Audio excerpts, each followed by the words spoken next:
React JS.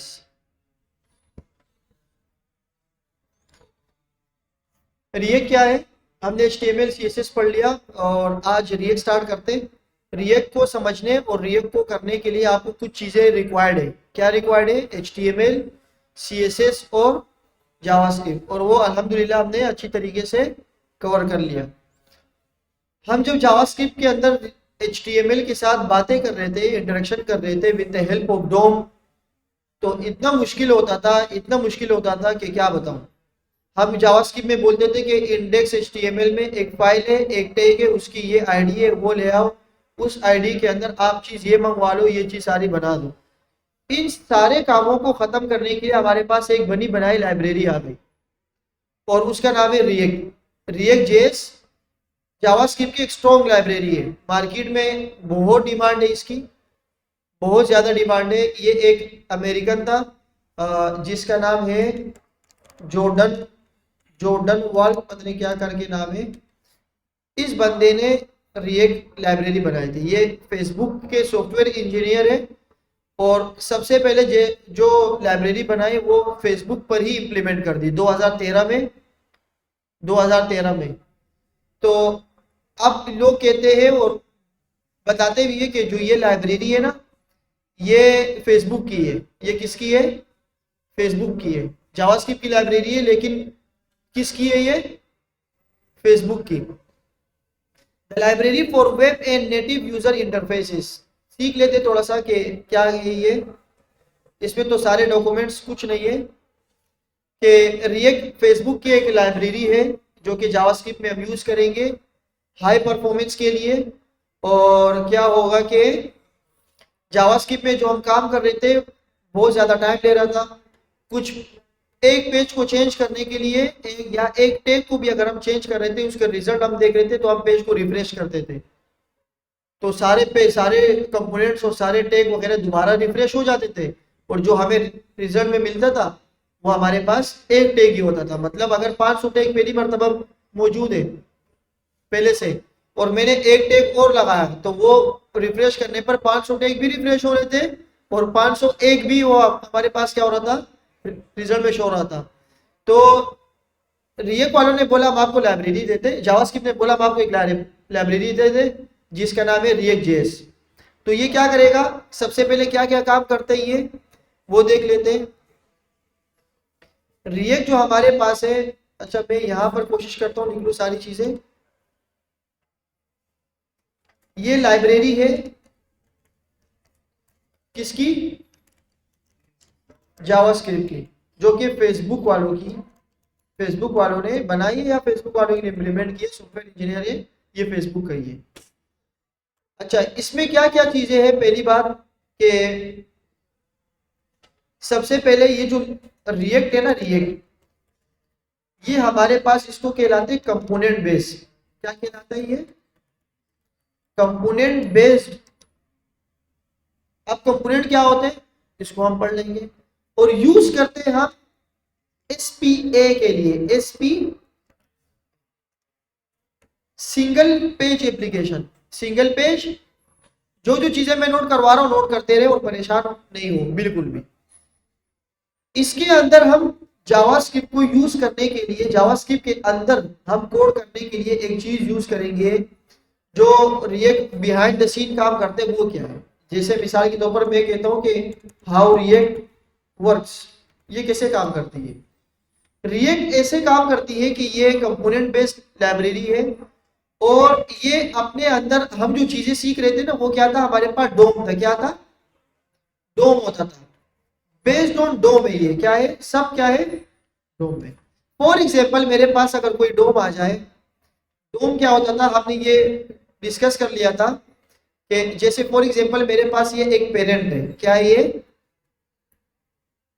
ये HTML हो सकता है, पेरेंट हो सकता है, कुछ भी हो सकता है। यहां पर मैंने बनाया एक डिव, यहां पर मैंने बनाया एक पैराग्राफ। क्या बनाया? दो चीजें आ गई, पैराग्राफ और डिव आ गया। यही सेम चीज अगर मुझे दोबारा चाहिए,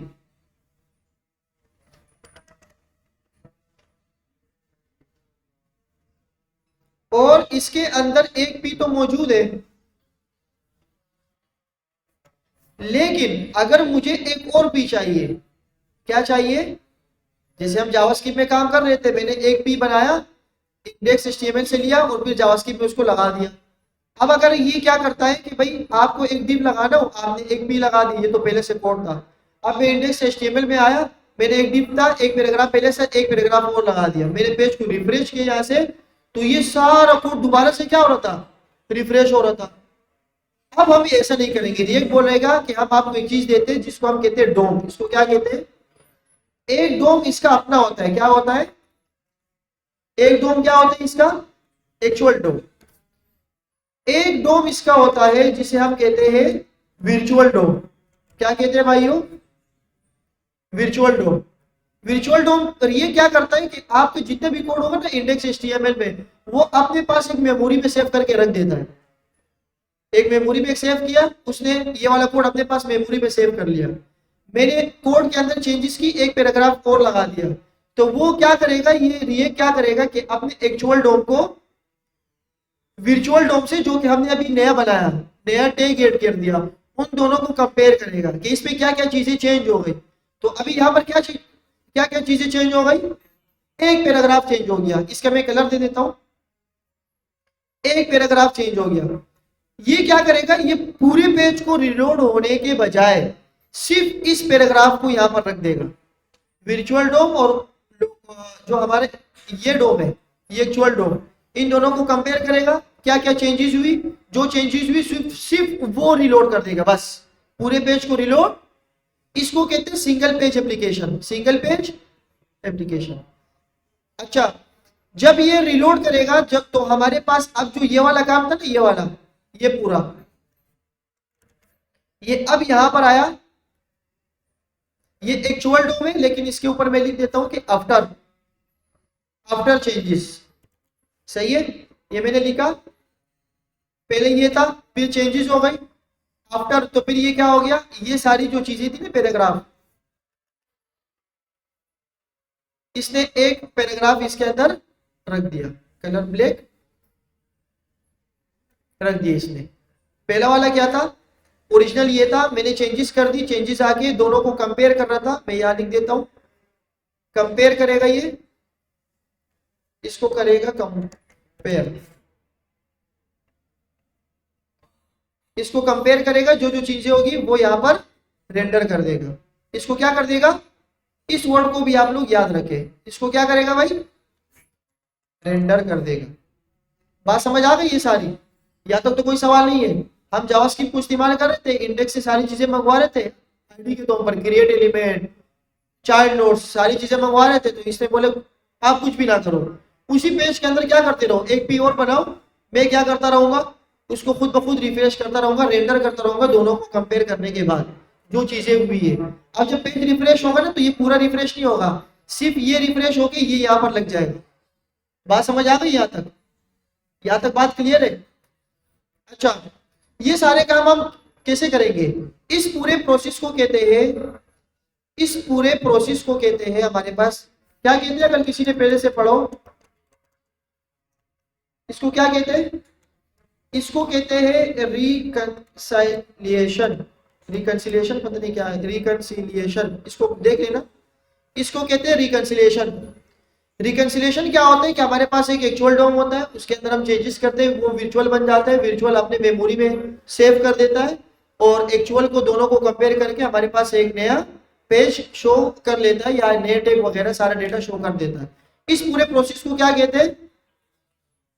अच्छा, ये जो प्रोसेस है ना, यहाँ से यहाँ जाके, यहाँ से यहाँ जाके, इसको कहते हैं बाइंडिंग। इसको क्या कहते हैं भाइयों? ऐसे समझो ताकि इंटरव्यूज में या कहीं पर भी आप जाओ ना, तो आप मुंह खोल के ऐसे हैरान होके ना देखो, कुछ ना कुछ आना चाहिए। तो इसको क्या कहते हैं? इस प्रोसेस को देखो, यहाँ से यहाँ गया, यहाँ से यहाँ गया, इस प्रोसेस को क्या कहते हैं? Binding elements. और इस पूरी प्रोसेस को क्या कहते हैं? रिकंसिलिएशन। अब मसला ये है कि हम जब जावास्क्रिप्ट का कोड कर रहे हैं, तो HTML, जावास्क्रिप्ट तो HTML नहीं समझता, हम करते थे क्रिएट एलिमेंट, उसको वहां पर क्या कर देते थे, पुश करते थे। उन्होंने बोले ये भी ना करो, एक पेज में ही काम कर लो। आपके पास एक पेज है, ये एक पेज है, यहां पर आप लिखो HTML, ऊपर आप लोग लिख लो जावास्क्रिप्ट, और इसके नीचे ही आप क्या लिख दो, सिंगल पेज एप्लीकेशन, नीचे ही HTML लिख दो। जावास्क्रिप्ट के अंदर ही क्या लिख दो, जब आप जावास्क्रिप्ट के अंदर HTML लिखेंगे, जावास्क्रिप्ट के अंदर, तो इस प्रोसेस को करने के लिए हमें एक एक्सटेंशन रिक्वायर्ड होगी। एक क्या रिक्वायर्ड होगी, वो एक्सटेंशन हमारे पास, अभी तक हमने क्या पढ़ा कि जावास्क्रिप्ट को जब एक्सटेंशन होता था तो हम क्या करते थे, डॉट लगा के क्या कर देते थे, HTML अगर यूज करते थे तो डॉट लगा के क्या लगते थे, HTML। इन दोनों को कंबाइन करना, इन दोनों को जोड़ना, इन दोनों को जोड़ना। आवाज तो आ गई। इन दोनों को जोड़ने के लिए हम सिर्फ एक एक्सटेंशन लगा देंगे, वो होगा हमारे पास JSX। क्या होगा, JSX का फुल फॉर्म होता है जावास्क्रिप्ट XML। क्या है ये, जावास्क्रिप्ट, ये इसकी फुल फॉर्म है। क्या है ये, JSXML बोल दो या कुछ भी बोल दो। ये XML क्या करता है, ये जो XML है ना, जावास्क्रिप्ट XML JSX, ये अलाउ करता है HTML को, किसमें, तो हमने जब जो फाइल हम अभी बनाएंगे उसको हम क्या करेंगे, JSX की फाइल में रख देंगे। यहां तक सारी बात समझ आ गई। हम जो अभी इसका वर्जन पढ़ेंगे, रिएक्ट का जो वर्जन होगा वो कौन सा होगा भाइयों, रिएक्ट का जो वर्जन है अभी आजकल जो चल रहे वो कौन सा है, 19 के फीचर्स क्या है, खसूसियात, क्या क्या चेंजेस आई इसमें। पहली खसूसियत SSR, क्या होता है ये, सर्वर साइड, आपको कोई राउटिंग किसी चीज की जरूरत नहीं है, आप सिर्फ API वगैरह या पाथ दे के करें और सर्वर से इसको क्या करें, रेंडर करें, आपका डेटा आपके पास क्या हो जाएगा, शो होता जाएगा। सारी चीजें क्या है समझेंगे आराम आराम से, सिर्फ इसकी हिस्ट्री देखते हैं। सर्वर साइड रेंडरिंग आ गया, इसकी UI बेस्ड फंक्शनलिटी बहुत अच्छी हो गई, UI बेस्ड जो फंक्शनलिटी वो क्या हो गई, बहुत फास्ट हो गई है। तो ये सारी चीजें हैं। अब रिएक्ट को स्टार्ट कैसे करें, कि इसके लिए हमारे पास प्री रिक्विजिट जो चीजें होनी चाहिए वो HTML और CSS और जावास्क्रिप्ट आनी चाहिए। अभी हम जाते हैं रिएक्ट के ऊपर। रिएक्ट को चलाने के लिए मुझे क्या चाहिए, npm पैकेजेस चाहिए। npm क्या चाहिए, दो पैकेजेस हमें रिक्वायर्ड होती है रिएक्ट को चलाने के लिए। सब पहले का नाम होता है npm, क्या होता है, इसका मतलब ये है कि नोड पैकेज मैनेजर, सही लिख रहा हूं, नोड पैकेज, जी नहीं ये स्पेलिंग नहीं बोल रहा, नोड पैकेज मैनेजर ही होते हैं ना, कोई गलती तो नहीं करना। अच्छा, एक होता है हमारे पास npx, क्या होता है, ये होता है नोड पैकेज एग्जीक्यूट या एग्जीक्यूटेबल बोल दो, सही है, एग्जीक्यूशन बोल दो। नोड पैकेज मैनेजर हमारे पास वो होता है जो कि हम अपने कोड के अंदर या फाइल के अंदर क्या कर रहे होते हैं, इंस्टॉल कर रहे होते हैं। क्या कर रहे होते हैं, npm इंस्टॉल किया आपने और कर दिया। इसको हम इंस्टॉल नहीं करते बल्कि ग्लोबली क्या कर रहे होते हैं, एक्सेस कर रहे होते हैं ग्लोबली। जैसे हम बूटस्ट्रैप के लिए CDN का लिंक लगाते हैं, उसको हम बूटस्ट्रैप को इस्तेमाल कर लेते हैं। इसी तरह हम npx के क्या करेंगे, यूज करेंगे ग्लोबली एक्सेस, और इसको हम कहते हैं कि one time use, one time, एक टाइम के लिए यूज किया जाता है। इन सबको अगर मैं कलर दे दूं ताकि थोड़ी सी, नोड पैकेज मैनेजर और npx इन दोनों के बारे में फर्क समझ आया, कि हम कहीं पर npx लगाएंगे और कहीं पर क्या लगाएंगे, npm। अगर हमारे पास हमारे फोल्डर में कुछ ऐसी पैकेज रिक्वायर्ड हो जो कि हमारे आखिरी तक चले, मतलब मैं गिटहब पे पुश कर दूं या कोई और बंदा देखे, लेकिन वो सारे पैकेजेस उसके पास मौजूद होने चाहिए, सिर्फ npm इंस्टॉल करके वो उसके पास आ जाए, तो हम क्या यूज करेंगे, npm इंस्टॉल। लेकिन कुछ पैकेज ऐसे होंगे जिसे जैसे हम npx करेंगे, कुछ ग्लोबली क्या करेंगे, नोड जेएस से लिंक करेंगे, हमें वो अपने फोल्डर वगैरह में नहीं चाहिए। इस वन टाइम यूज की जो सिंपल एग्जांपल हो सकती है वो क्या हो सकती है, वो एग्जांपल ये है कि हम जब रिएक्ट का ऐप बनाते हैं ना, रिएक्ट ऐप, वो हम ऐसे बनाते हैं, npx क्रिएट रिएक्ट ऐप और ऐप का नाम दे दो, मैं कहता हूं my app, my first app, कुछ भी आप दे सकते हो। तो ये हम कहां से स्टार्ट करते हैं, npx से, क्योंकि मैं एप्लीकेशन को एक ही मर्तबा क्या कर रहा हूं, अपने फोल्डर में डाल रहा हूं बस, मैं बार बार एप्लीकेशन को अपने फोल्डर में नहीं डाल रहा। तो इसके लिए हम क्या यूज करेंगे, एग्जीक्यूट करेंगे फोल्डर के अंदर, और फिर इसके अंदर जो पैकेजेस चाहिए होंगे लाइफ टाइम के लिए वो हम किससे करेंगे, npm से। बात समझ आ गई। अब चलते थोड़ा सा रिएक्ट के ऊपर, रिएक्ट क्या है। मैं हमने तो ये देख लिया कि भाई यूजर इंटरफेस के लिए लाइब्रेरी है और आपके काम को क्या कर देती है, आसान करती है। Create user interface from components, function components, इसको हम अभी समझ लेते हैं। React let us build user interface for individual pieces called components, आपके जितने भी कोड होगा उसको आप थोड़े थोड़े पीस पे तोड़े और इसको कंपोनेंट्स बोल दे। इसको क्या बोल दे, कंपोनेंट्स। मैंने आपको क्या बताया था, यही लाइब्रेरी होती है, बंच ऑफ कंपोनेंट्स। जब हमने लाइब्रेरी की बात की थी तो वो क्या था, बंच ऑफ कंपोनेंट्स। मतलब आपने एक फंक्शन बनाया, उसको आप कहीं पर भी चलाने की कोशिश कर रहे हो तो इसको आप कंपोनेंट बोल दो। इसको क्या बोल दो, कंपोनेंट बनता कैसे वो भी हम देख लेंगे। एक हमारे पास रिएक्ट होता है और एक इसी का ही फ्रेमवर्क है, उसका नाम है नेक्स्ट जेएस। वो क्या है, मतलब आपको यूजर इंटरफेस के लिए फ्रंट एंड और बैक एंड को अगर एक ही फोल्डर में एक ही npx में रन करना हो तो उसके लिए हम क्या यूज करेंगे, नेक्स्ट जेएस। नेक्स्ट जेएस एक पूरा फ्रेमवर्क आपको देता है, एक फ्रेम देता है पूरा, उसके अंदर आप पूरा काम कर दो, चाहे आपका बैक एंड हो चाहे आपका फ्रंट एंड हो। जब रिएक्ट में हम बात करेंगे तो हम बैक एंड अलग से बनाएंगे, उसको फिर कनेक्ट करेंगे। नेक्स्ट बोल रहे हैं भाई ऐसा नहीं करो, आप मेरे फोल्डर के अंदर एक फोल्डर बनाओ एपीआई का या किसी बैक एंड का, उसको क्या कर दो, एक्सेस कर दो। बात समझ आ गई, सारी बात समझ आ गई। ये रिएक्ट है हमारे पास। Right components with code and markups, ये एक कंपोनेंट्स है। कंपोनेंट्स होते क्या है, देखो ये एक फंक्शन नाम है, फॉर एग्जांपल ये एक फंक्शन है, फंक्शन का क्या नाम है, वीडियो। ये इसके अंदर क्या चलता है, इसकी प्रॉपर्टीज है, क्या है ये, प्रॉपर्टीज कुछ भी हो सकती है, इसका शॉर्ट फॉर्म होते हैं प्रॉप्स।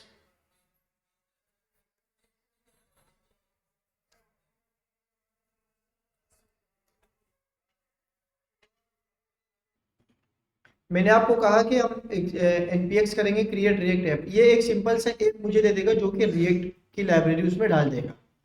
अब आपको पता है कि जितने भी कोड हमारे पास होता है वो HTML के फॉर्म में ही जाते हैं सर्वर पे, HTML पे ही क्या हो जाता है, वो कन्वर्ट होके सारा कोड, ये सारी कहानी तो आप लोगों ने देख ली थी। लेकिन रिएक्ट के अंदर भी यही सीन है कि ये क्या करता है, अपने पूरे कोड को HTML में कन्वर्ट करके और क्या कर देता है, सर्वर पे भेज देता है।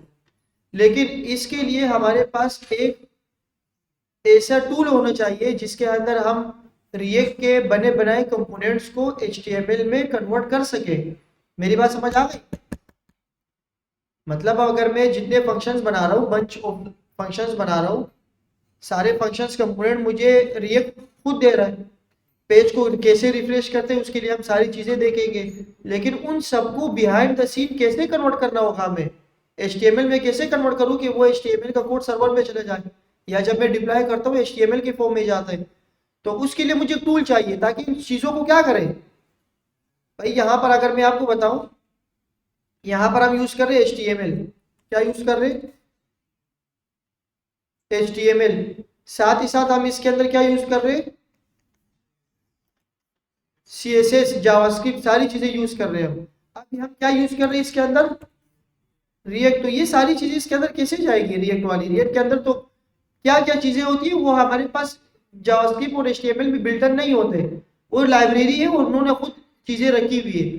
तो इन दोनों को कंबाइन करना, किसी एक टूल में रख देना और उस टूल को यूज करके सारी चीजों को कन्वर्ट करके HTML में कन्वर्ट कर देना, उसके लिए एक टूल है। क्या है वो टूल, इन दोनों को कहते हैं बंडलिंग। इसको क्या कहते हैं, जब इन दोनों का प्रोसेस होते हैं ना, इन दोनों के प्रोसेस को हम कहते हैं बंडलिंग, हम बोलते हैं इसको बंडलिंग। और इसके लिए एक बंडलर आता है, क्या आता है, मैं डायरेक्ट लिख देता हूँ बंडलिंग नहीं बल्कि बंडलर आता है, उस बंडलर का नाम है वीड। क्या है? वीड भी हो सकता है। और एक हमारे पास और कौन सा होता है, जो कि इंटरव्यू में मैं परसों बच्चों से पूछ रहा था, किसी को भी नहीं पता था। बंडलर होता है, वीड वीड यूज करेंगे, या होता है वेब पेग। क्या होता है? दो चीजें होती है। किसी भी HTML रिएक्ट के साथ कंबाइन करने के लिए और आपका कोड जो सर्वर पे जाते हैं उसको HTML में कन्वर्ट करने के लिए हमारे पास एक बंडलर होना चाहिए। ये बंडलर क्या करेगा पता है? ये बंडलर ये करेगा कि आपके सारे कोड को एक जगह रख देगा। सही है? सारे कोड को एक जगह रख के HTML में कन्वर्ट कर देगा। और HTML आपको पता है कि सर्वर ब्राउजर क्या समझता है? सर्वर को तो रिएक्ट का कुछ नहीं पता, रिएक्ट क्या है, उसको तो टाइपस्क्रिप्ट का ही पता नहीं था। हम जो परसों क्लास लेते हैं टाइपस्क्रिप्ट को भी जावास्क्रिप्ट में कन्वर्ट कर लेते हैं। तो हम जब रिएक्ट यूज करेंगे, रिएक्ट कन्वर्ट होगा जावास्क्रिप्ट में, जो कि जावास्क्रिप्ट ये बने बनाए क्या है, कंपोनेंट्स। फिर उस कंपोनेंट्स को HTML में कन्वर्ट करना, जो कि हम क्या यूज करेंगे उसके लिए, एक बंडलर यूज करेंगे। बंडलर हमारे पास फेमस बंडलर है, वो दो है। कौन कौन से? एक है हमारे पास वीट और एक हमारे पास है वेब पेग।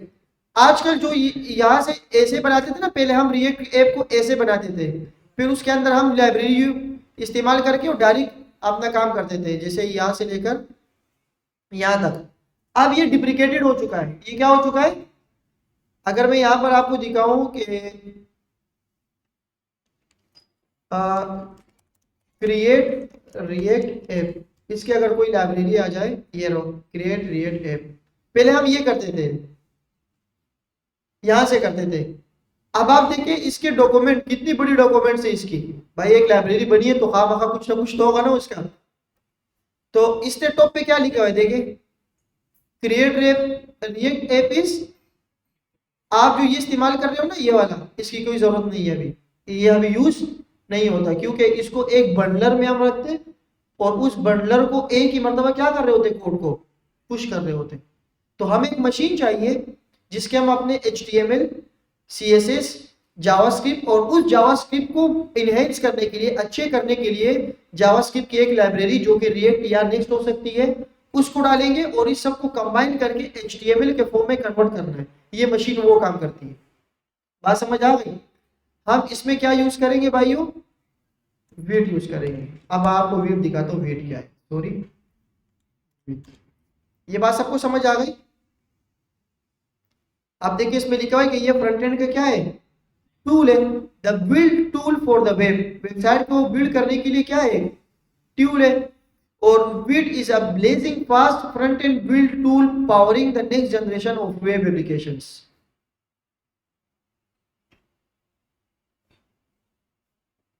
कैसे स्टार्ट करें, क्या करें, और ये सारी लैंग्वेज ये एक्सेप्ट कर लेता है। फीचर्स इसके अंदर क्या क्या है। तो अगर मैं यहाँ से स्टार्ट करूँ तो ये मुझे कुछ ऑप्शंस भी देगा कि आप अपने बंडलर को कौन से प्रोजेक्ट में इस्तेमाल करना चाह रहे हैं। मैंने कहा कि भाई, अब वो कह रहे हैं कि आप क्या इस्तेमाल करना चाह रहे हैं। वनीला मतलब कोई उसके अंदर rocket science, simple JavaScript, Vue, React TS TypeScript में या नेक्स्ट जेएस में। तो मैंने कहा कि भाई मुझे किस में इसको चलाना है, रिएक्ट में। उन्होंने बोला नेट ही चला गया। नेट चला गया क्या?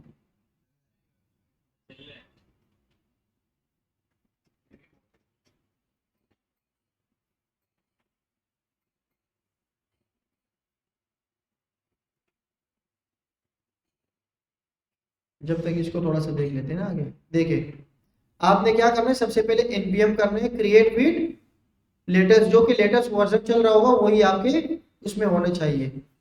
और आप अपने प्रोजेक्ट को ऐसे बना सकते हैं, या इसके लिए अगर npm करना हो तो npm इंस्टॉल करके पूरा पैकेजेस आप इंस्टॉल कर सकते हैं। अगर ये खुल जाए, अच्छा इसके फिर बिल्डर टूल खुल गया ना, ऑनलाइन एडिटर, हमें नहीं चाहिए, डायरेक्ट वीड से करेंगे। चलो वो फिर बाद में करते हैं, लेकिन हम फिलहाल के लिए वीड को यूज नहीं करेंगे। पहले रिएक्ट के स्ट्रक्चर को समझ लें, रिएक्ट होता क्या है, कैसे काम करता है। आगे जाके कुछ क्लासों के बाद हम इसको बंडल में क्या कर देंगे, रख देंगे। बात समझ आ गई? हम स्टार्ट करते हैं रिएक्ट ऐप से। ये कमांड में उठा लेता हूँ। अच्छा इसके प्री रिक्विजिट क्या होने चाहिए, मैंने आपको अभी भी कहा लेकिन अब दोबारा कह देता हूँ कि इसके लिए पहले से क्या होना चाहिए, आपके पास प्री इंस्टॉल्ड जो चीजें होनी चाहिए वो क्या होनी चाहिए। सबसे पहले नोड.जेएस जो कि पैकेज मैनेजर है और आपके पैकेजेस को क्या कर देगा, वो इंस्टॉल कर देगा।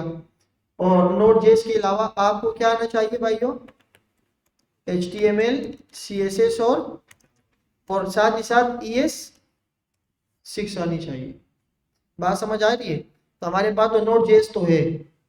मैं क्या करता हूँ, अपने किसी एक फोल्डर में जाता हूँ, इंस्टॉल कर दे। मैं अपने किसी गिटअप पे आया, गिटअप पे आके मैंने यहाँ पर किया, एक फोल्डर बना रहा हूँ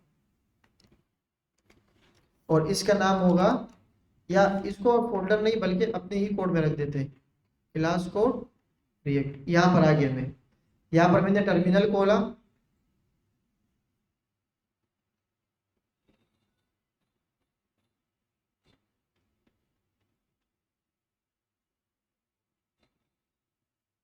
ओपन इन टैब बार आएगा,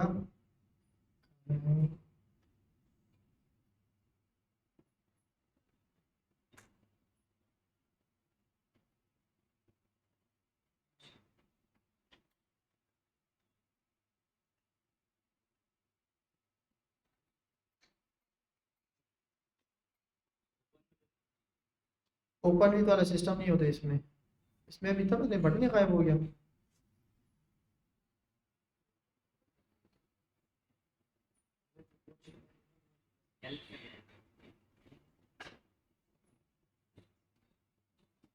अरे एक मिनट में देख लेता हूँ ना, वीडियो स्टॉप करके। तो कहाँ पे था मैं यहाँ आया कोड पे, मैंने इसको कॉपी पेस्ट कर दिया। हे प्रभु, ये नहीं था, ये नहीं था भाई, ये नहीं था। मैंने कहा npx क्रिएट रिएक्ट। भाई देखिए यहाँ आप लोगों ने पहले एक ऐसे ही बनाना है, और मैंने कहा कि फर्स्ट एप। अच्छा, इसके अंदर कैपिटल की नहीं चलता, सॉरी कैपिटल लेटर नहीं चलता। आप जब इसको बनाएंगे ना तो कोशिश करेंगे कि आप क्या करेंगे, सारे स्मॉल लेटर यूज करेंगे। आपने ऐप का नाम के लिए, ऐप के नेम के लिए आप लोग स्मॉल यूज करेंगे। तो मैंने इस पर क्लिक किया, नहीं नहीं कुछ भी नहीं दे सकते। Creating a new react app, ये एक रिएक्ट ऐप क्या हो रहा है, जनरेट हो रहा है। थोड़ा टाइम लेगा ये। अच्छा, कैसे जनरेट होते हैं हम वो भी देख लेते हैं। फर्स्ट स्टेप आया, फोल्डर बना, फोल्डर के अंदर ये आया, ये क्या है, पैकेजेस इसके बन रहे हैं अभी आराम आराम से। रिएक्ट के अंदर जो बिल्टन चीजें हैं ना, वो आराम आराम से इसके अंदर बन रही है। यहाँ पे देखिए, यहाँ पे बन रही है और आपके पास यहाँ आ जाएगी। नहीं, उस तरह नहीं है, ये सर्वर साइड है ना अभी। सर्वर साइड में तो बूटस्ट्रैप नहीं होता, वो तो हम यूआई बनाने के लिए कर देते, यूआई के लिए। नहीं बस, हाँ छोटे छोटे एप्लीकेशन के लिए कर सकते हो। अभी तो हम node JS, react JS, next JS, ये सारी चीजें करेंगे। देखिए ये नोड मॉड्यूल्स भी इंस्टॉल इसने कर दिया।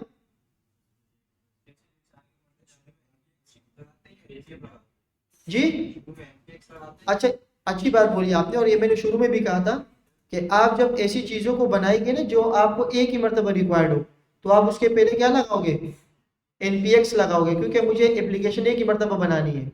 अब इसके अंदर जो चीजें चाहिए वो मुझे बार बार चाहिए, तो मैं npm करूंगा, मैनेजर से उठाऊंगा, एग्जीक्यूट नहीं करूंगा। एग्जीक्यूट मतलब इसने मेरे फोल्डर के अंदर एप्लीकेशन नहीं बनाई, इसने एप्लीकेशन को एग्जीक्यूट कर दिया। इसको क्या कर दिया, इसने एग्जीक्यूट कर दिया। और जो चीजें उसमें चाहिए उसके लिए मैं क्या करूंगा, npm लगाऊंगा।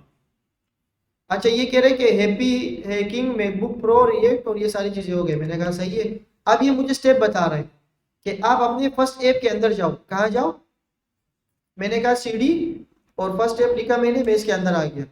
अब इन्होंने बोला अगर आपको रिएक्ट ऐप चलानी हो तो आपने VS कोड की तरह लाइव सर्वर या कॉपी पाथ वो नहीं करना। आपने सिंपल क्या लिखना है, npm रन स्टार्ट। ये पुराना कोड था जो कि अभी डिप्रिकेटेड हो चुका है, अभी यूज नहीं करते, लेकिन पहले ऐसे होता, इस तरह होता था। ये मेरा सर्वर वगैरह सारी चीजें देखो खुद ब खुद कर रहा है, खुद ब खुद ब्राउजर खोल दिया, खुद ब खुद क्या हो गया, स्टार्ट हो गया।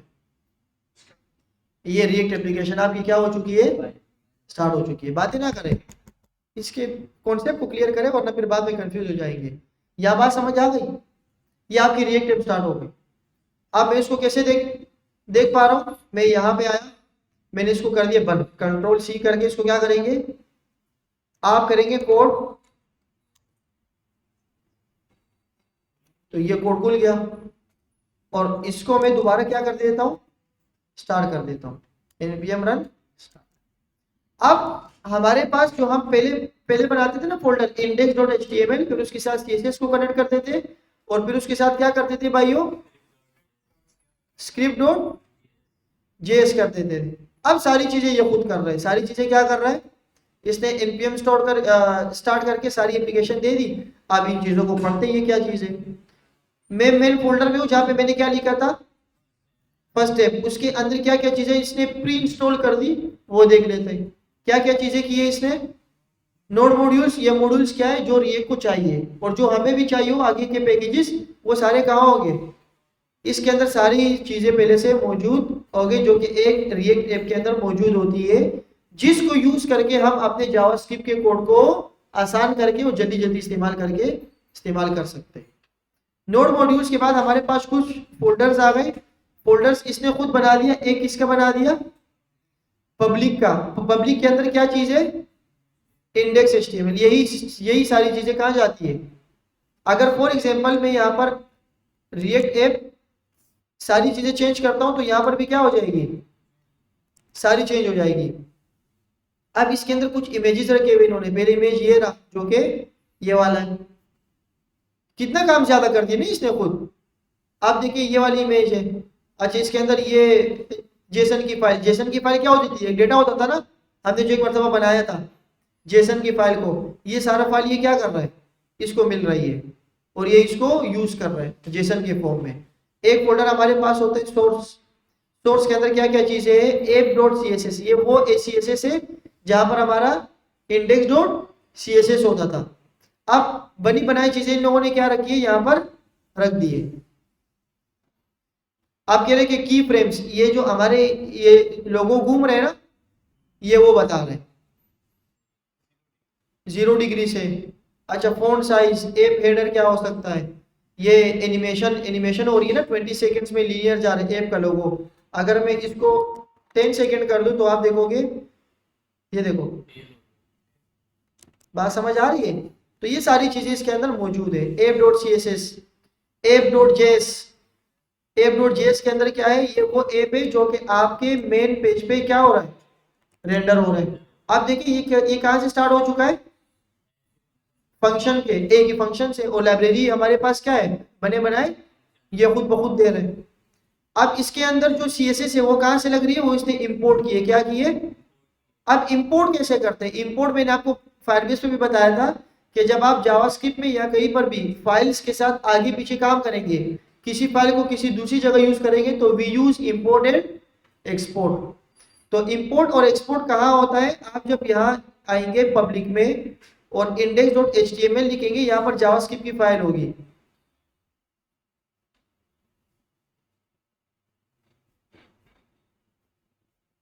नहीं है, नहीं या नहीं, मेन मेन में होगी, मेन में हो, वो देख लेते आगे। तो ये मेन ऐप जो है, मेन ऐप ये क्या कर रहा होगा, इस ऐप को चला रहा होगा पूरी एप्लीकेशन को। आप देखो मैंने यहाँ पर लिखा हुआ है एडिट, मैं लिख देता हूँ इब्राहिम, तो यह कहा जाएगा, एडिट की जगह क्या आया।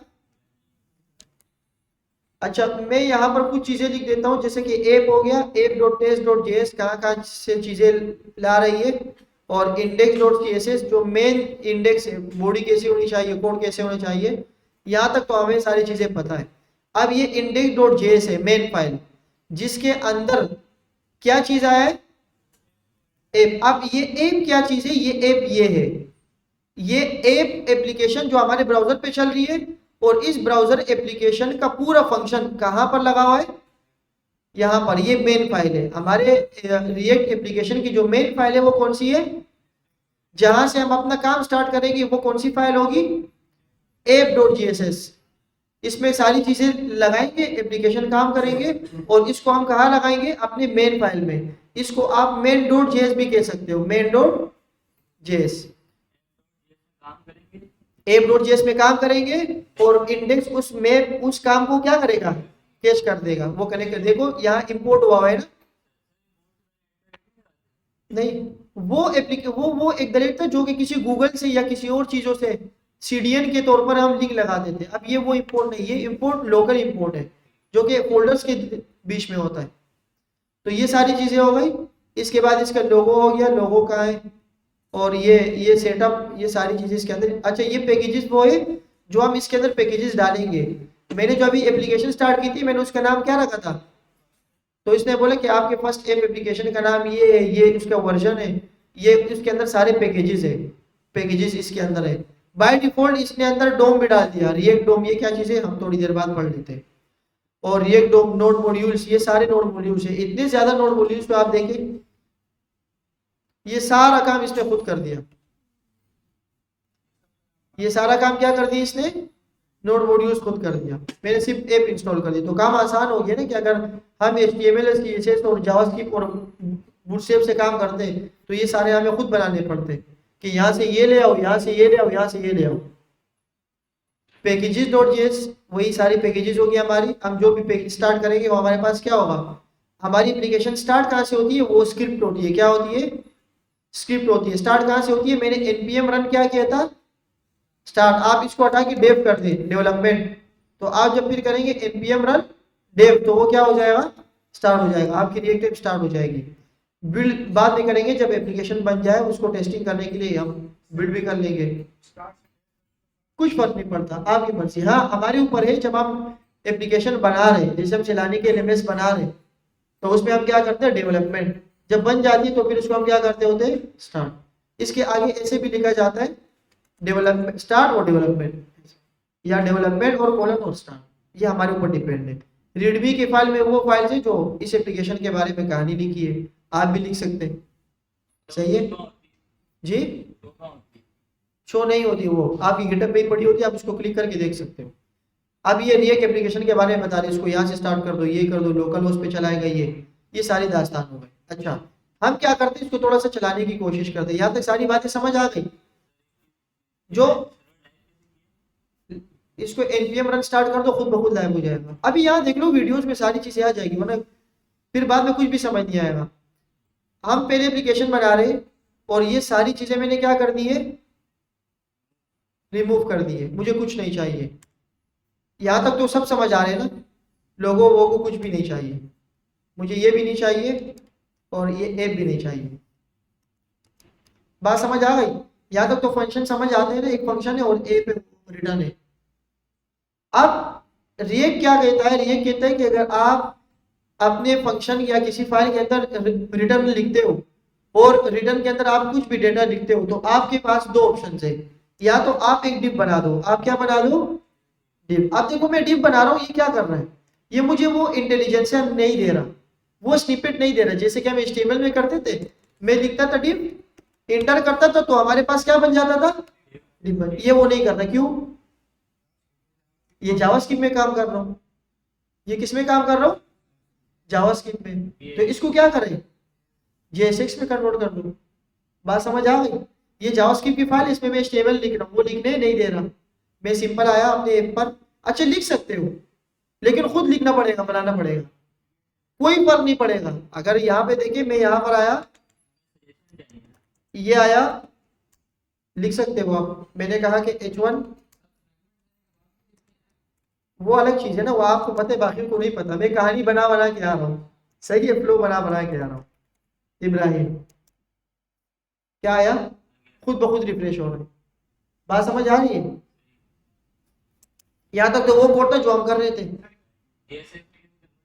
अब क्या करें, हमें HTML का कोड चाहिए, बातें ना करें। अगर आपको कोई सवाल हो ना, तो मुझसे पूछे, मैं भी सीख जाऊंगा, या मैं जवाब दे के बाकी भी सीख जाएंगे। अब उसने बोला फ्रेगमेंट यूज करो, आपको पता है फ्रेगमेंट क्या होता है, तो इसलिए मैं बता रहा हूँ। जी मुजफ्फर, सवाल जी, सही चल रहा है, अच्छा। गलती वलती हो तो बताना, अभी तो आप लोग सीनियर हो गए माशाल्लाह से, इन तीनों की माशाल्लाह से इंटर्नशिप भी लग गई है नीचे।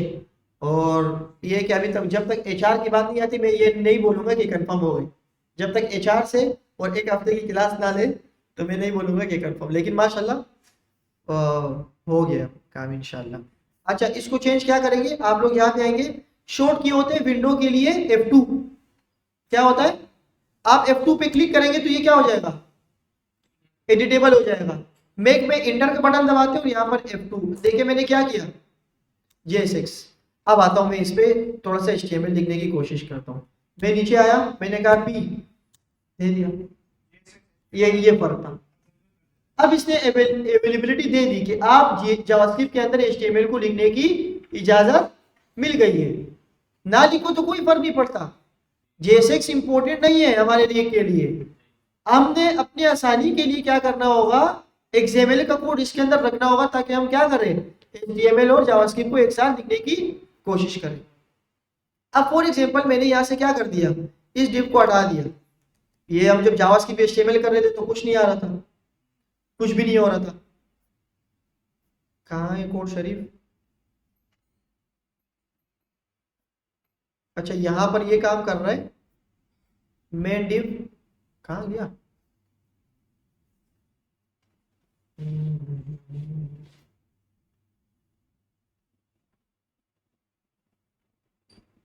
आप यहाँ जाओ, अब सही हो गया, नहीं यार, अब सही हो गया ना,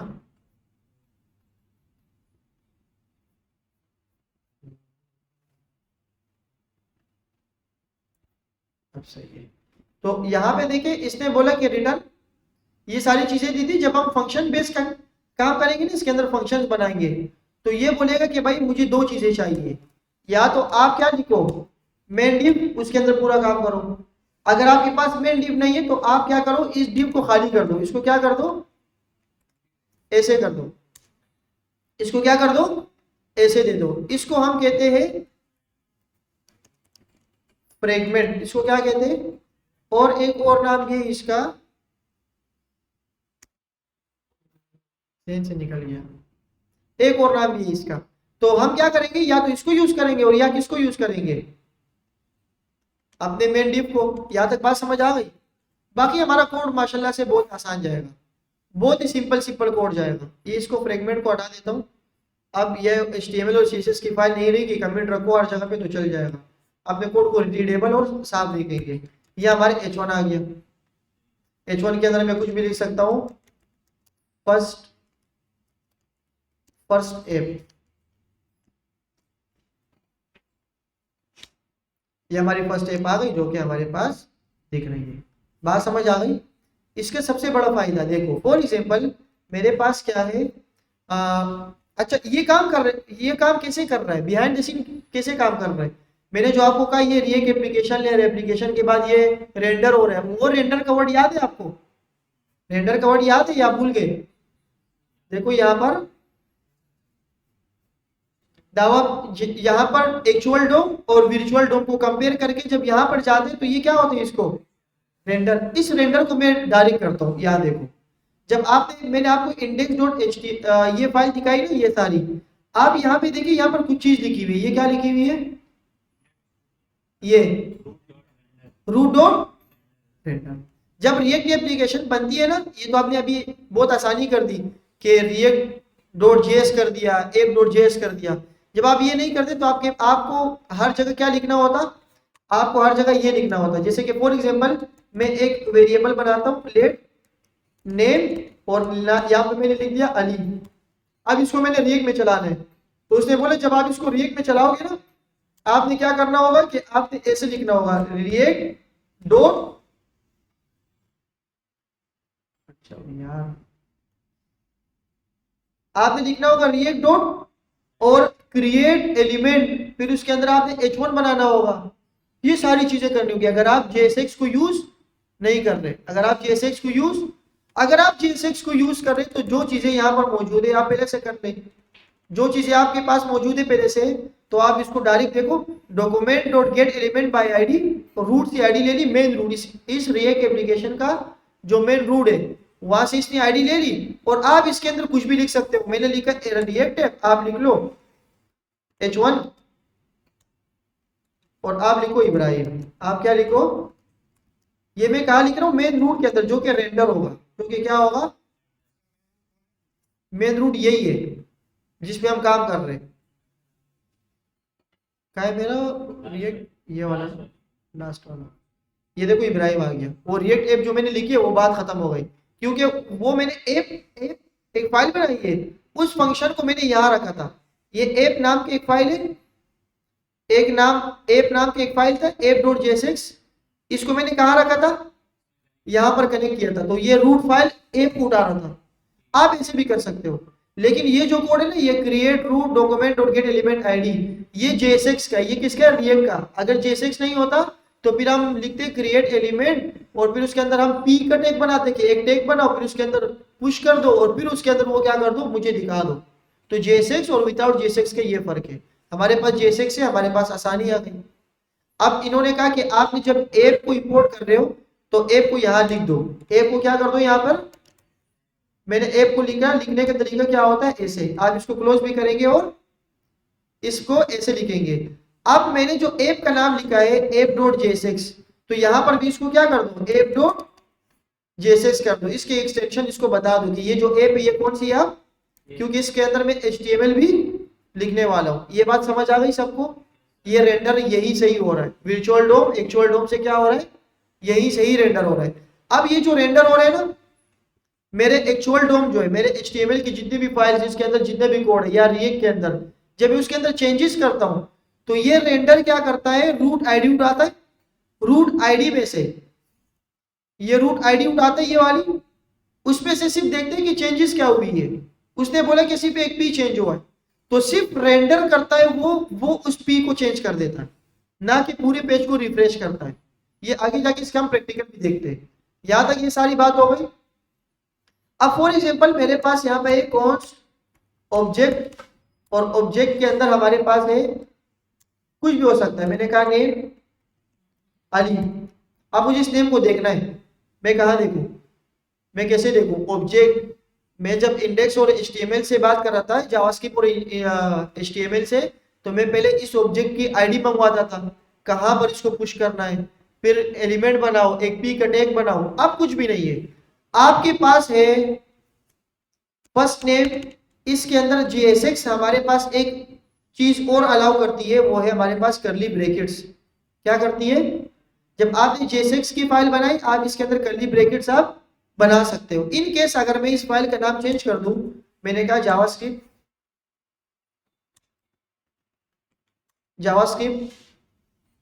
तो हमारे पास अब यहाँ पर जो ऑब्जेक्ट होगा ना इंडेक्स में, HTML में डायरेक्ट यहाँ पर रेंडर नहीं कर सकता। ये अपॉर्चुनिटी हमें देता है कौन, JSX करता है, ये अपॉर्चुनिटी हमें JSX करता है। अब देखिए मैं यहाँ पर क्या कर सकता हूँ, मैं यहाँ पर कर सकता हूँ 2+2, ये कर देगा, देखते लास्ट वन, मुझे बताया करो क्या है ये। अच्छा, इसको अगर मैं आपको दो स्क्रीन में बताऊं ना, कैसे, अगर इसको मैं ऐसे कर दूं, प्लीज यार थोड़ा सा, और यहां पर आके, अच्छा ये फुल स्क्रीन है ना, चलो इसको फिर लंबा काम हो जाएगा, फुल स्क्रीन को कम नहीं करते।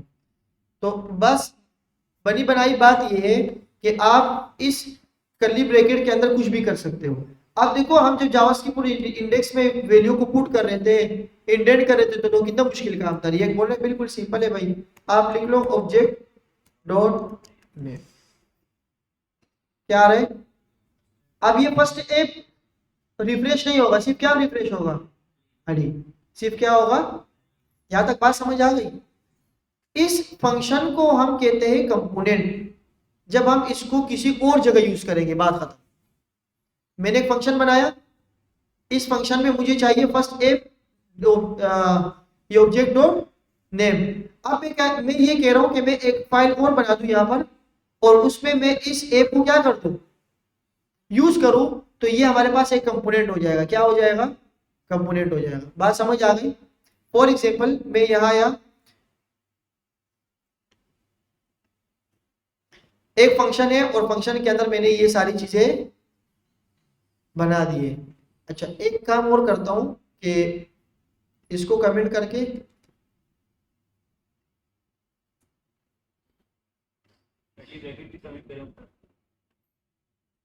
ये कमेंट करके मैं आता हूं नीचे।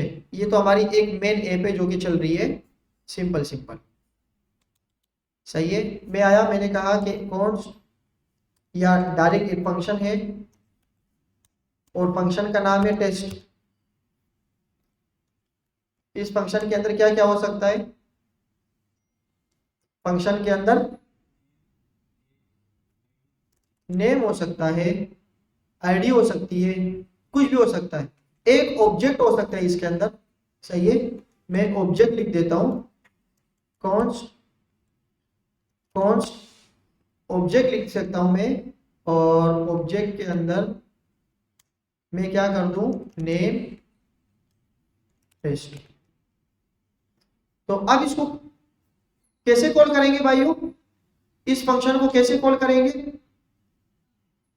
क्या करेंगे, मैं नीचे आया, इस डिफ के अंदर मैंने कहा मेरे पास एक फंक्शन है, उस फंक्शन का क्या नाम है, इसको मैंने ऐसे बंद कर दिया, और ये टेस्ट हमारे पास क्या हो चुका है।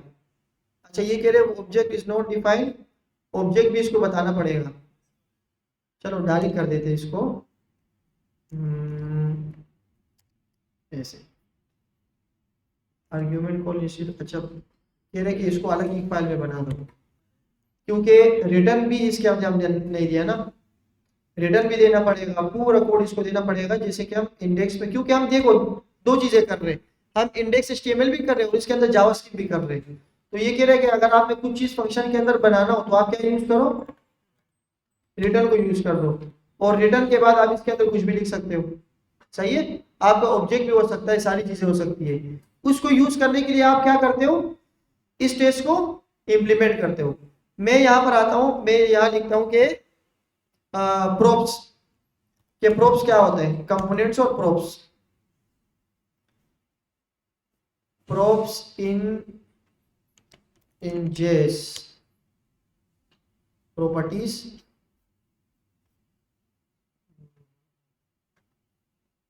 React props. अच्छा इसमें इसकी पूरी ये हिस्ट्री भी है, जेएसएक्स, ये पूरे ट्यूटोरियल इसके आ गए, जेएसएक्स कंपोनेंट्स हिस्ट्री। कंपोनेंट्स पे जाता हूँ तो ये बोलता है कि भाई आपने कंपोनेंट बनाया, रिटर्न के अंदर आपने टेक्स्ट लिख दिया, जैसे कि ये आपने एक फंक्शन बनाया, रिटर्न के अंदर आप कुछ भी लिख दो, और रिटर्न के अंदर आप ऐसे काम करोगे जैसे कि क्या है, ये वाला आपने इसको बनाया और इस कंपोनेंट को आप यहाँ पर रख दो, सिंपल। कैसे, इस फंक्शन को बनाया आपने, बाकी आप लोग भी प्रैक्टिस करें इसकी।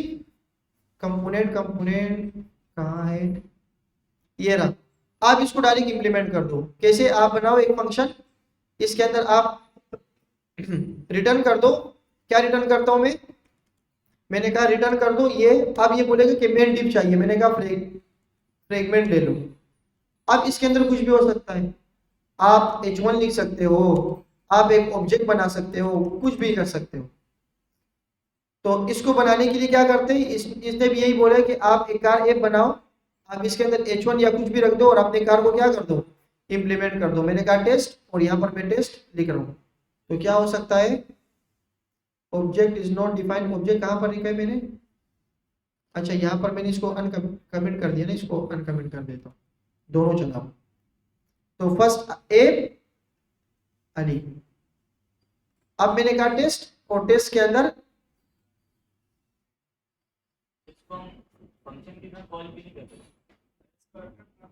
कॉल कर सकते हैं, लेकिन रिटर्न करना पड़ेगा ना 2 मरतबा इसको।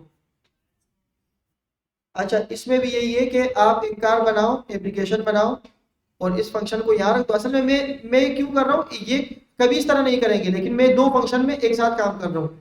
हम इसकी एक अलग फाइल बनाएंगे, इसकी अलग क्या बनाएंगे, जैसे कि मैं यहाँ आता हूँ, ये थोड़ा सा एडवांस हो जाएगा, इसलिए मैं कह रहा हूँ कि यहाँ थोड़ी सी लॉजिक समझ आ जाए कि ये काम कैसे करता है।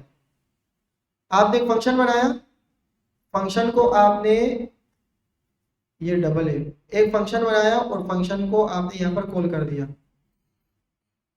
कहाँ है फंक्शन?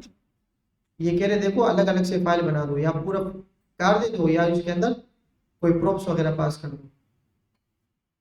इन लोगों ने भी अलग अलग कर दिए। चलो मैं एक काम करता हूँ, इसकी एक अलग फाइल बना देता हूँ। फॉर एग्जाम्पल मेरे पास बहुत सारा कोड है, तो सोर्स के अंदर आप बनाओ कंपोनेंट्स। क्या बनाओ?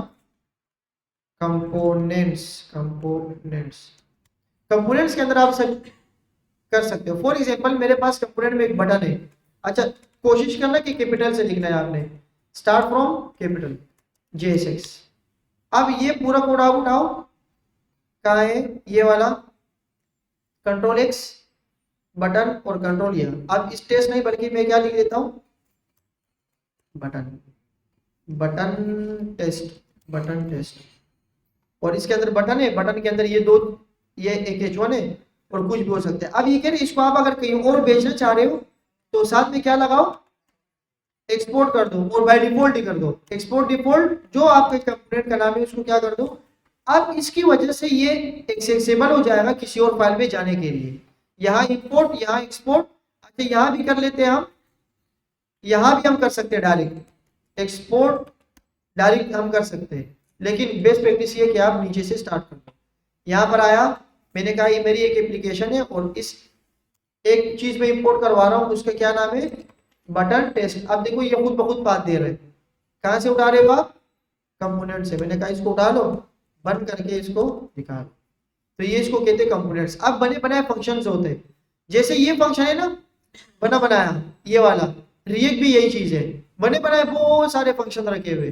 बस आप उसको चलाओ और आपको उस फंक्शन के अंदर जो काम होगा वो आपको सामने फौरन फौरन दिख जाएगा। अगर कोई एरर नहीं आया तो ये देखिए ये क्या आ रहा है।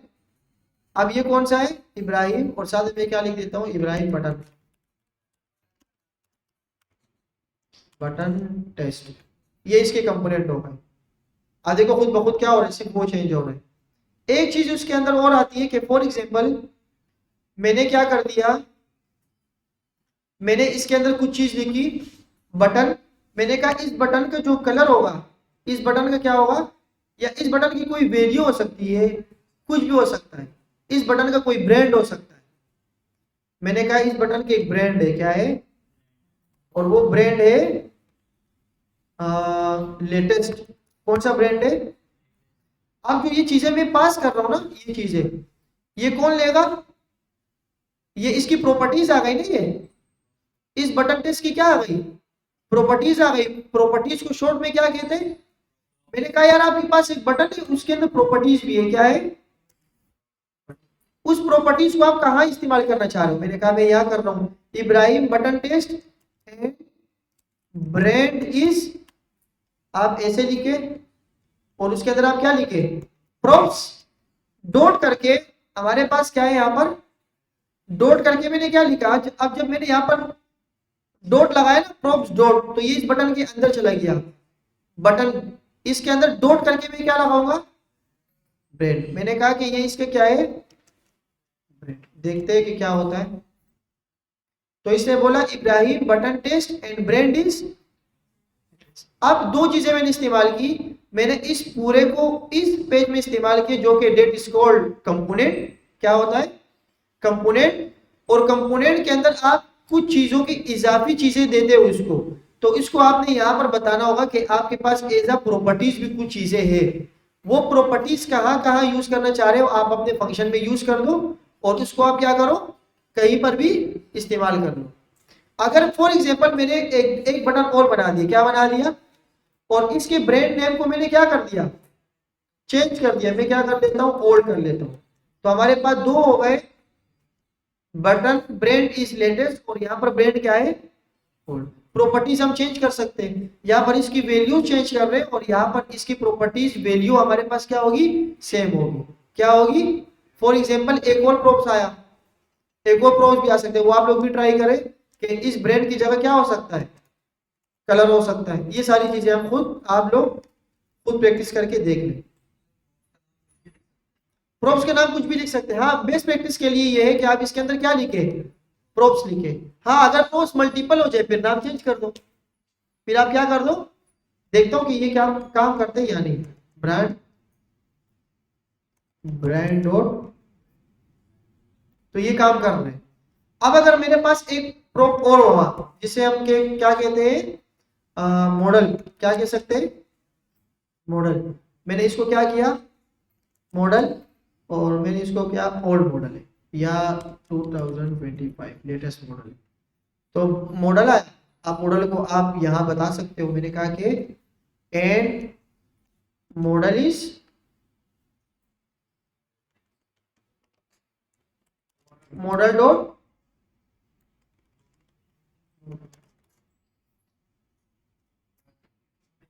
रीडिंग, स्पेलिंग गलत है क्या? अच्छा, दो एक साथ यूज हो गए ना। मॉडल इज ब्रांड, नहीं ये तो नहीं हो सकता, ब्रांड सही है। तो देखे ये इसकी बेस्ट प्रैक्टिस क्या हो सकती है कि एक ही मरतबा इसको बनाना पड़ेगा कि ये हमारे पास क्या है, इसकी प्रॉपर्टीज है। इसकी क्या है ये, आप प्रॉपर्टीज यहाँ पर आप जितनी भी लगाओ यहाँ पर इसको एक्सेस कर सकते हो। इसीलिए मैंने कहा कि इसका बेस्ट प्रैक्टिस नाम क्या हो सकता है, प्रोप्स। प्रोप्स लगाओ और यूज करो, जितने भी हो सबको क्या कर दो, प्रोप्स और प्रोप्स यूज करो। तो ये हमारे पास एक रिएक्ट की छोटी सी इंट्रोडक्शन थी। ये सारी चीजें इसके अंदर चलती है। क्या क्या कर सकते हैं हम ऐप के अंदर आके, हम इसके अंदर और सारी चीजें कर सकते हैं कि जैसे फॉर एग्जांपल मैंने कहा कि एक बटन आएगा और नेम, इसके अंदर हम कलर्स भी दे सकते हैं। कलर्स के लिए मुझे यहाँ पर क्या लगाना पड़ेगा, ऐप के अंदर मुझे यहाँ पर स्टाइल देना पड़ेगा। क्या देना पड़ेगा, और यहाँ पर आके मैं स्टाइल दे सकता हूँ। फॉर एग्जांपल मैंने यहाँ पर दिया क्या करें, टोटल मैं इस स्टाइल का पूरे कंपोनेंट बना सकता हूँ। फॉर एग्जांपल ज्यादा स्टाइल हो सकते हैं। मैंने कहा my style, my style, style के अंदर पूरा ऑब्जेक्ट जा सकते हैं। और जावास्क्रिप्ट रिएक्ट के अंदर जब आप स्टाइल करते हैं ना, तो वो स्टाइल सिर्फ ऑब्जेक्ट के तौर पर ही कर सकते हैं, अदरवाइज आप किसी और चीज में इस यूज नहीं कर सकते।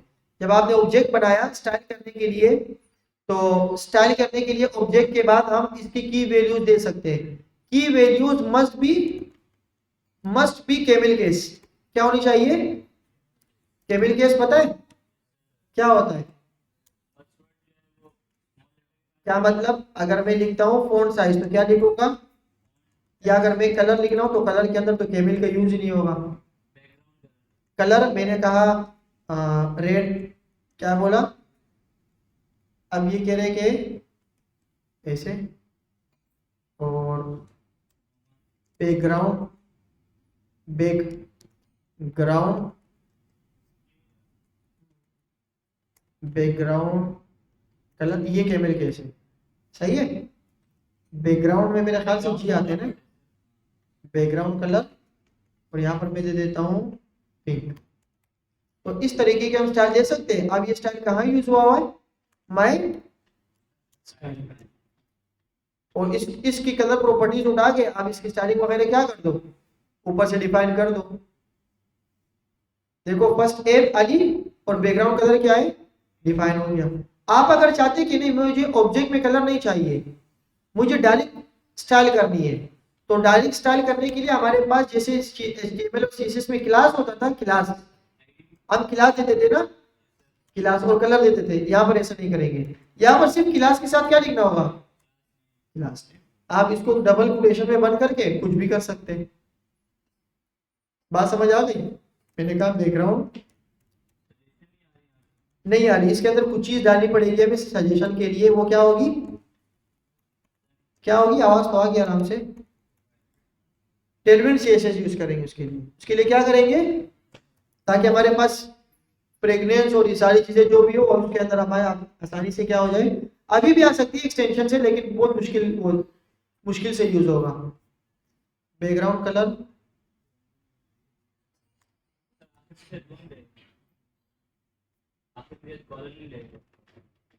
अब टेलमेंट कितने आदि हो गए के बैकग्राउंड कलर इक्वल टू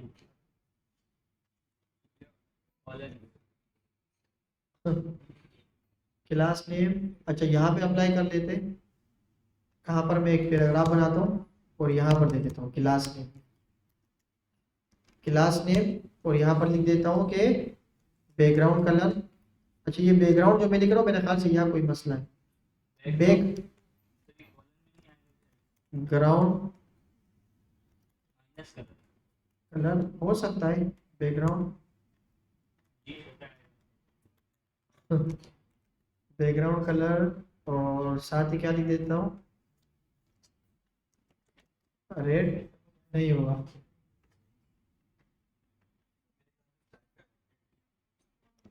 नहीं स्टाइल नहीं होगा यही होता है पैरा विद स्टाइल स्टाइल देते थे हम। अब ये सारी चीज़ें मेरी सारी चीज़ें खत्म हो गई ना फिर W3 स्कूल से भी कुछ चीज़ें देखते हैं। Para with style class name नहीं नहीं को पायलट से क्यों पूछेंगे। कहाँ यहाँ पर अगर हो नहीं वो अलग चीज़ है देखते हैं इसके अंदर ना अभी।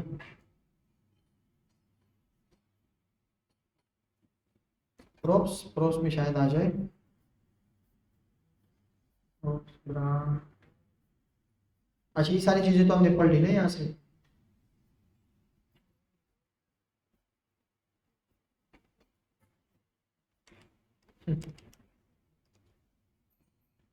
इसको कहते हैं कि भाई class name in class name और कैसे देते हैं हम क्लास नेम। अच्छा कस्टम देंगे और कस्टम को आप भी यूज कर सकते हो। क्लास नेम इक्वल करके दे रहे हैं और वो कह रहे हैं कि आप इसकी क्लास वगैरह यहाँ दे दो और इसकी जो जितने भी कलर्स है ना वो आप उसको डिफाइन कर दो ऊपर ऊपर क्या कर दो इसको। इसका मतलब ये है कि जो भी क्लास हम इसको देंगे ना क्लास नेम तो ये डायरेक्ट नहीं ले रहा। असल में टेलविन पे ले रहे हैं डायरेक्ट लेकिन यहाँ पर ये नहीं ले रहा। ये कह रहे हैं कि आप क्लास नेम दे दो। फॉर एग्जांपल मैंने कहा कि क्लास नेम हो सकता है माय पेरा। अब इस माय पेरा को आप क्या कर दो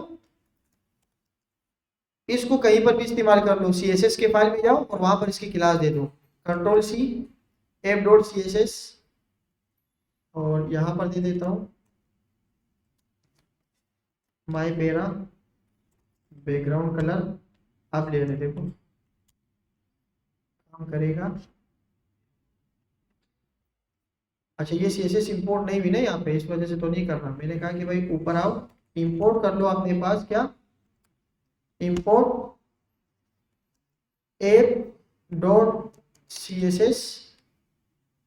फ्रॉम कहाँ से यूज कर लो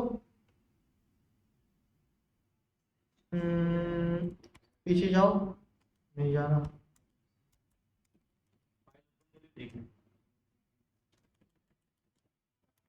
यहाँ से तो आता है डायरेक्ट इंपोर्ट। असल में मेरी सारी एक्सटेंशन जो है ना मैंने बंद की है ताकि कोई इंटेलिजेंस ना आए मेरे पास। इंपोर्ट app.css नहीं बंद नहीं लेकिन समझाने के लिए शुरू से। अब देखो मुझसे भी सारी चीज़ें ये कर लेता हूँ ये फिर भी नहीं आएगा ना। और पीछे जाओ और पीछे जाओ नहीं कहाँ है भाइयों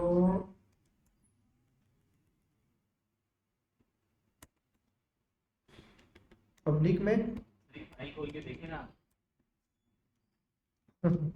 देखता हूँ कहाँ पे ये कहाँ छुपा हुआ है। कंपोनेंट्स से बाहर सोर्स के अंदर है बस बाहर ही है इसके साथ ही है। इधर आओ और app.css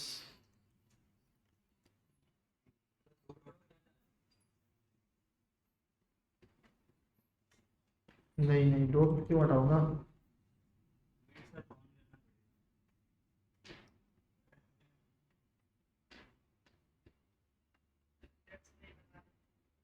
इसके साथ एक और ड्रामा करता हूँ, कॉपी रिलेटिव पाथ और यहाँ पे रखता हूँ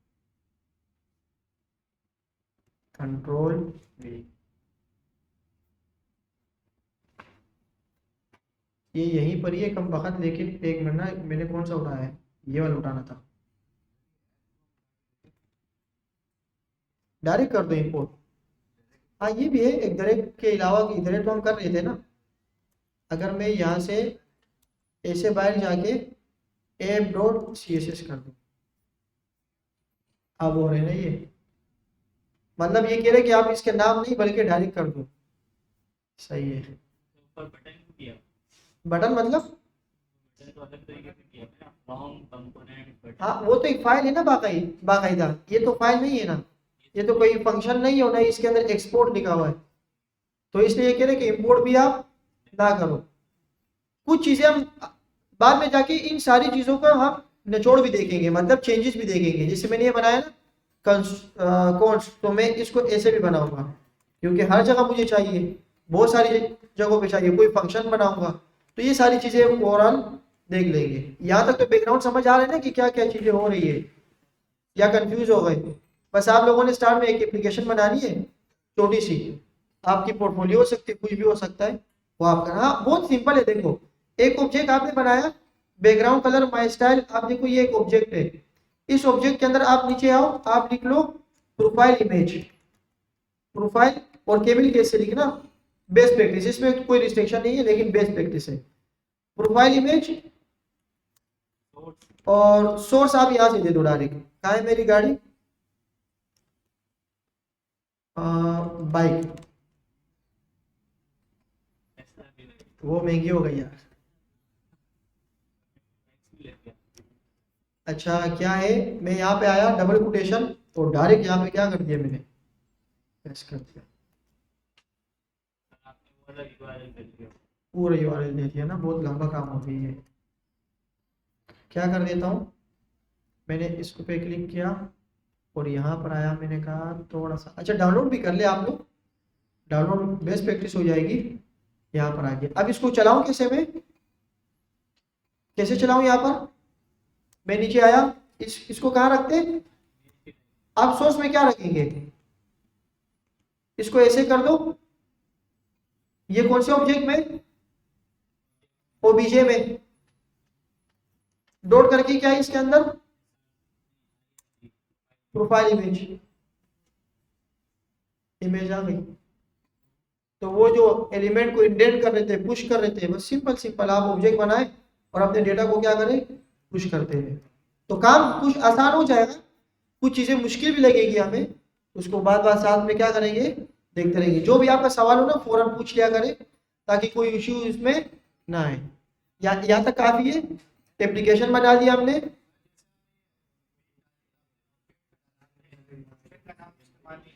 कहाँ पर सवाल आ रहे भाई, सारे खामोश हो जाओ। ऑब्जेक्ट मैंने बनाया, सही है, मैंने यहाँ पर ऑब्जेक्ट लिखा,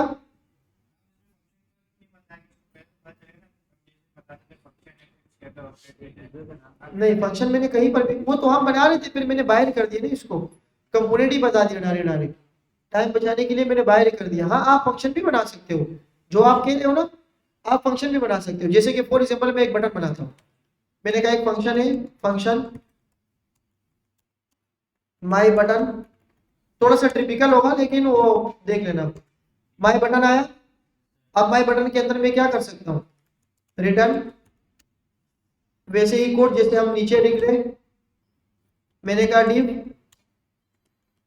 और इसके अंदर क्या लिख देता हूँ, एक मेन डिव आएगा, या तो क्या आ सकता है, फ्रेगमेंट आ सकते हैं। मेन डिव के अंदर क्या होगा, मैं ये बोल सकता हूँ कि भाई, अच्छा बटन ही बना दूंगा ना पूरा, बटन सबमिट का बटन बना दिया। अब इस बटन को कैसे कॉल करूं, मैं नीचे आया, अब आप इसको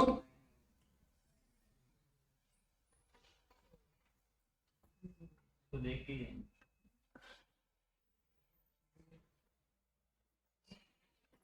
लाइट आ जाए। अच्छा मैंने एक बटन बनाया, और बटन के अंदर क्या है, देखो एक फंक्शन है, ये क्या है, अलर्ट बटन, और बटन जब कॉल हो जाए, ये फंक्शन कॉल हो जाए तो क्या आ जाए। अब इस फंक्शन को कैसे यूज करें, फंक्शन आपने लिखा ऑन क्लिक, हम आईडी मंगवा देते हैं, आईडी को फिर क्लिक कर देते हैं, एट्रीब्यूट, क्वेरी सेलेक्टर, सारी चीजें खत्म। आप सिर्फ लगा रहे हैं ऑन क्लिक के इवेंट, इवेंट के आपको स्कोप के अंदर क्या लिखना है, वो फंक्शन जिसको आप कॉल कर रहे हो। आप यहाँ पर आए, कहाँ है, एक मिनट, आप यहाँ पे आए, आपने कहा क्लिक, और क्या हो रहा है। अच्छा, कुछ चीजें इसके अंदर और भी आती है, जिसे मैं यहाँ पर डिसेबल भी कर सकता हूँ, इसको इसको क्या कर सकता हूँ, डिसेबल्ड। ये देखो डिसेबल्ड हो गया। इसके अंदर भी बूलियन जाते हैं, क्या जाते हैं, अगर मैंने ट्रू कर दिया तो ये क्या होगा, अगर मैंने कर दिया, हमारी कंडीशन के ऊपर है, जब बाद में आप देखेंगे कि कब डिसेबल और कब ना हो, तो ये हो गया। 0 और 1 भी जा सकते हैं। 0 और 1 नहीं, बूलियन जाएगा। अब 0 1 बूलियन इसको पता है, लेकिन हर जगह तो नहीं पता होगा ना, फॉल्स हो के लेकिन चल रहा है, सही है। बूलियन ट्रू फॉल्स वाला बूलियन, 0 1 तो बिहाइंड द सीन होता है जी। डिसेबल फॉल्स है, 0 का मतलब डिसेबल फॉल्स है, तो ये देखो चल रहा है। अब मैंने कहा कि डिसेबल ट्रू कर दो, तो ये क्या होगा, नहीं चलेगा। 0 1 नहीं यूज करेंगे हम, बूलियन यूज करेंगे। यहाँ तक समझ आ रही है सारी बात। बस सही है, एक रिएक्ट की एप्लीकेशन बना दो खूबसूरत सी, अपनी पोर्टफोलियो बना दो, सही है।